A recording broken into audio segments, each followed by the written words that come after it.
আসসালামু আলাইকুম everyone, welcome to coding with দাদা। আজকের লেকচার ভিডিওতে আমরা কথা বলবো স্ট্যাটিক কিওয়ার্ড নিয়ে। সো স্ট্যাটিক কিওয়ার্ড কোন কোন কাজে ব্যবহার করা হয় এটা জানার আগে আমরা একটু থিওরিক্যালি পড়ে নিব। সো এই জন্য আমি চলে যাচ্ছি আমাদের ব্রাউজারে। এখানে জাভা পয়েন্টের একটা আর্টিকেল আমরা এখানে খুলে রেখেছি, তোমরা দেখতে পাচ্ছ স্ট্যাটিক কিওয়ার্ড নিয়ে। তো জাভাতে স্ট্যাটিক কিওয়ার্ড ব্যবহার করা হয় মেমোরি ম্যানেজমেন্টের জন্য বেসিক্যালি, ঠিক আছে। দেখা যাচ্ছে অনেকগুলো ডকুমেন্ট আমরা যখন লিখবো সেক্ষেত্রে স্ট্যাটিক কিওয়ার্ডটা যদি আমরা কোনো ভেরিয়েবলের সামনে দিয়ে দেই, এটা কিন্তু বারবার আমরা কমনলি ইউজ করতে পারবো, ঠিক আছে। তো স্ট্যাটিক কিওয়ার্ড কি কি জায়গায় ব্যবহার করা হয়? স্ট্যাটিক কিওয়ার্ড ব্যবহার করা হয় ভেরিয়েবলে, স্ট্যাটিক কিওয়ার্ড মেথডে ব্যবহার করা হয়, ব্লকে এবং নেস্টেড ক্লাসের মধ্যে, ঠিক আছে। তো যেহেতু আমরা মেমোরি ম্যানেজমেন্ট নিয়ে আমরা স্ট্যাটিক কিওয়ার্ডটা ব্যবহার করি, তো এটা যদি আরেকটু ভালোভাবে আমি তোমাদেরকে বুঝাইতে চাই, সেক্ষেত্রে আমরা বলতে পারি, ধরো তোমাদের দুই বন্ধু, তিন বন্ধু এক ইউনিভার্সিটিতে পড়ো, ঠিক আছে। তিন বন্ধু এক ইউনিভার্সিটিতে পড়ো, তিনজনের ইউনিভার্সিটি কিন্তু সেম, ঠিক আছে, কিন্তু আইডি আর নাম কিন্তু এক হবে না, ঠিক আছে। তো সেক্ষেত্রে যদি আমরা ইউনিভার্সিটির নাম স্ট্যাটিক করে দেই, সেক্ষেত্রে কিন্তু আমাদের বারবার কিন্তু ওই ইউনিভার্সিটির নাম লিখতে হবে না। একবার স্ট্যাটিক কল করার মাধ্যমেই কিন্তু আমরা বারবার সেটা ইউজ করতে পারছি, ঠিক আছে। কমনলি আমরা ভেরিয়েবলটা ইউজ করতে পারবো।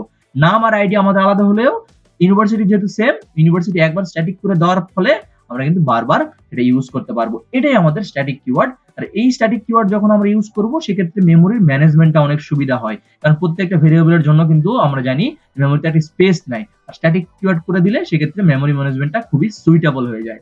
সো অনেক থিওরিক্যালি আমরা বুঝে ফেলেছি, আমরা এখন একটু প্র্যাকটিক্যালি যে কথাটা বললাম আমরা এটা করে দেখার ট্রাই করব, এটা কিভাবে কাজ করে, ঠিক আছে। তো চলে যাচ্ছি আমাদের নেটবিনসে এসে দেখতে পাচ্ছ আমি অলরেডি একটা ক্লাস তৈরি করে ফেলেছি। তো আমরা যেহেতু একটা স্টুডেন্টের ইনফরমেশন নিয়ে কথা বলবো, সেক্ষেত্রে আমরা চিন্তা করব তিনটা বন্ধু একটা ইউনিভার্সিটিতে পড়ে, সেই ইউনিভার্সিটি এই ভেরিয়েবলটা আমরা কিভাবে স্ট্যাটিকে কল করতে পারি এটা আমরা দেখবো। তো মনে করো ইউনিভার্সিটি স্টুডেন্টের আমরা যদি আইডেন্টিফাই করতে চাই, ধরো আমরা স্ট্রিং দিয়ে একটা নাম নিলাম, একটা নেম, ঠিক আছে। তারপরে ধরো একটা স্ট্রিং দিয়ে আমরা নিলাম হলো ইউনিভার্সিটির এজ, ঠিক আছে, এজ নিলাম। এবং আমরা আরেকটা ভেরিয়েবল নিব যেটাকে আমরা বলবো স্ট্যাটিক, ঠিক আছে। আমরা স্ট্যাটিকটা পাস করতে হয় স্ট্যাটিক কিওয়ার্ড, দেখো স্ট্যাটিক বানানটা দেখো, এই স্ট্যাটিক কিওয়ার্ডটা ছোট হাতে এস দিয়ে স্ট্যাটিকটা লিখলে আমাদের স্ট্যাটিক কিওয়ার্ডটা কল করা হবে। এই স্ট্যাটিক কিওয়ার্ডটা কল করার মাধ্যমে আমরা বলে দিতে পারি এটা কমন, এটা সবাই ইউজ করতে পারবে, ঠিক আছে। তো আমরা এখানে বললাম যে এখানে এটাও নিব আমরা, মনে করো স্ট্রিং, স্ট্যাটিক স্ট্রিং, আমরা এটাকে নাম দিলাম ইউনিভার্সিটি, ওকে। এবং সেটাকে ইনিশিয়ালাইজ করে দিলাম, যেহেতু আমরা সব এক ইউনিভার্সিটির, সেক্ষেত্রে আমরা এটা ইনিশিয়ালাইজ করে দিলাম।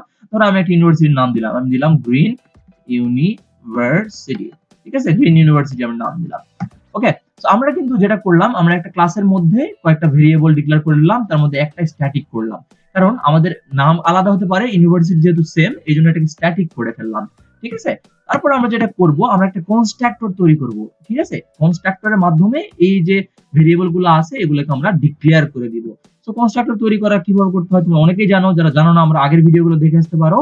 সো কনস্ট্রাক্টর তৈরি করার জন্য আমরা ক্লাসের নাম দিলাম কনস্ট্রাক্টরের একটা ফার্স্ট ব্র্যাকেটের মধ্যে আমরা বলে দিলাম স্ট্রিং নেম, আবার বললাম ইন্ট এজ। আচ্ছা, এটা আমরা এজটাকে ইন্ট করে দেই, ওকে।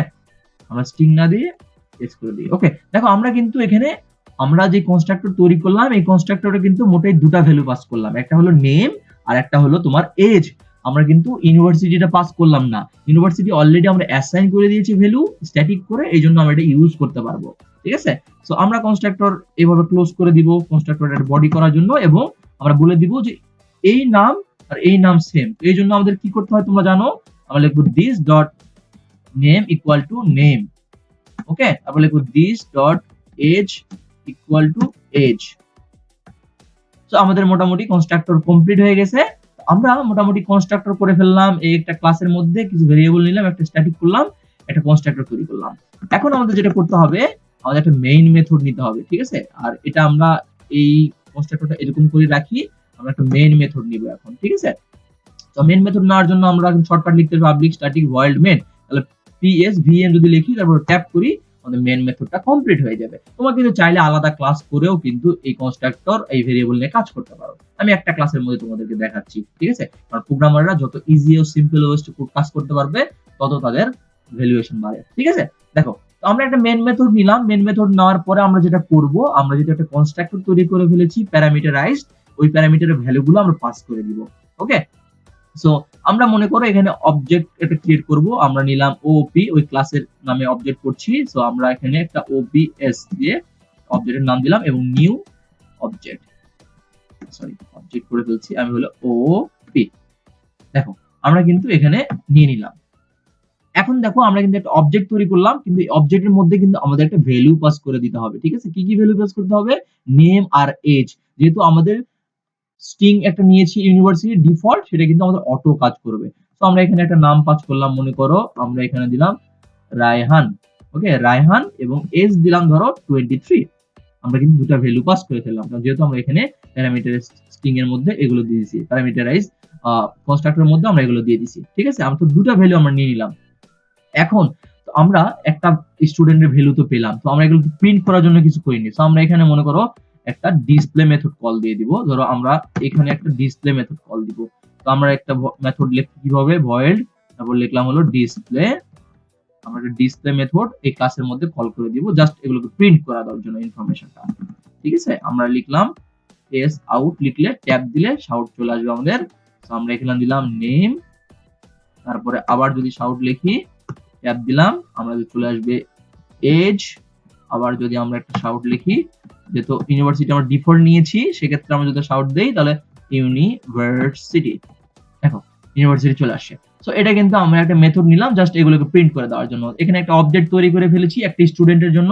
সো আমরা আরেকটা স্টুডেন্টের জন্য করে নিতে পারি, মনে করো যে ওপি, তারপরে ওপিএস 2 নিউ ওপি। আমরা কিন্তু এখানে পাস করে দিতে পারবো আরেকটা স্টুডেন্ট ইনফরমেশন। ধরো আরেকটা স্টুডেন্ট দিলাম রুহুল আমিন, তারপরে আমি দিলাম এখানে এজ দিলাম ধরো 25। ওকে, আমি কিন্তু এজ 25 দিলাম।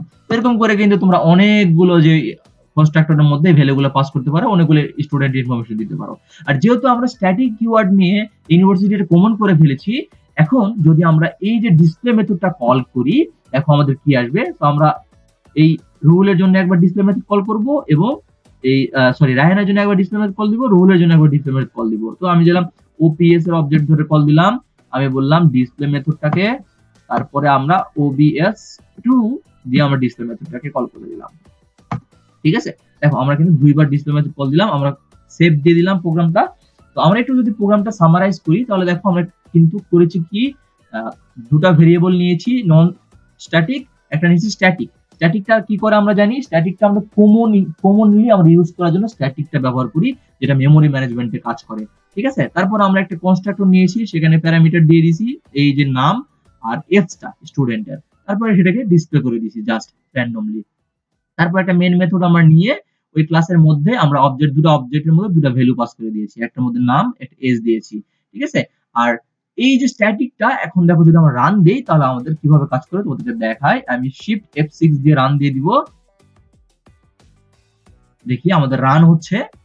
দেখো আমরা স্ট্যাটিক এর দিয়ে কিন্তু কোনো কাজ করিনি, জাস্ট একবার স্ট্যাটিক ডিক্লেয়ার করে ফেলছি এখানে। দেখো আমাদের কিন্তু রায়হান 23 এবং গ্রিন ইউনিভার্সিটি, রুহুল 25 এবং গ্রিন ইউনিভার্সিটি নাম প্রিন্ট হয়েছে। তাহলে দেখো গ্রিন ইউনিভার্সিটি কিন্তু আমার বারবার লিখতে হয়নি, যখন এখানে কিন্তু আমাদের ইনফরমেশন রায়হানের এজ দিতে হয়েছে, রায়হানের নাম দিতে হয়েছে, এবং ধরো আমার রুহুল আমিন এবং তার বয়স দিতে হয়েছে, কিন্তু আমাদের কিন্তু ইউনিভার্সিটির নাম একবার অ্যাসাইন করে দিছি, এটা কিন্তু আমরা বারবার ইউজ করতে পারছি, বারবার ইউজ করতে পারছি।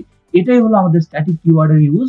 সো যারা ব্যাপারটা ক্লিয়ার করতে পারো নাই, তাদের জন্য আবার বলছি, স্ট্যাটিক কিওয়ার্ডটা আমরা পাস করি এই জন্য যাতে সেটা আমরা কমনলি ইউজ করতে পারি, আর এটার এগেইনস্টে আমরা খুব ইজিলি মেমোরি ম্যানেজমেন্ট করতে পারি। আমরা স্ট্যাটিক ভেরিয়েবল ইউজ করতে পারি, স্ট্যাটিক মেথড ইউজ করতে পারি। তো আস্তে আস্তে আমরা স্ট্যাটিক মেথডটাও দেখবো। স্ট্যাটিক মেথডের মতোই কিন্তু স্ট্যাটিক ভেরিয়েবলটা কারণ বারবার ইউজ করা যায়, সেটাই আমরা মেথড স্ট্যাটিক মেথড বলবো। ঠিক আছে, সো আশা করছি তোমাদের স্ট্যাটিক ব্যাপারটা নিয়ে খুব ক্লিয়ার হয়ে গেছে। একবার কল দিলে সেটা বারবার ইউজ করা যাবে। সো এইভাবে আমরা স্ট্যাটিকটা ইউজ করতে পারি। আশা করছি তোমাদের এই ব্যাপারটা ভালো লাগছে। যদি ভালো লাগে অবশ্যই তোমার চ্যানেলটা সাবস্ক্রাইব করে দিও। দেখা হচ্ছে পরবর্তী ভিডিওতে। সবাই অনেক ভালো থাকো। আসসালামু আলাইকুম ওয়া রাহমাতুল্লাহি ওয়া বারাকাতুহু।